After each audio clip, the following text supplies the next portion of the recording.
Hello mga kainday! Ayan ang ating ulam for lunch. Nagluto lang tayo dyan ng chicken adobo and syempre nilagyan natin yan ng patatas. Ayan. Minarinig muna natin yan mga kainday para manuot yung ating mga pampalasa. Para ma-absorb ng ating chicken yung ating mga pampalasa. So, ayan ang ating lunch for today's video. Charot! Ayan, chicken adobo. Ayan, patutuyan pa natin ng konti yung kanyang sauce mga kainday. Ayan, it's so yummy lunch. Blessed Sunday everyone. Ayan ang ating lunch. Thank you for watching. Maraming salamat sa suporta. Please follow, like, and share.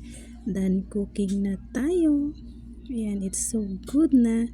And then yung patatas is malambot na. So, kain na tayo.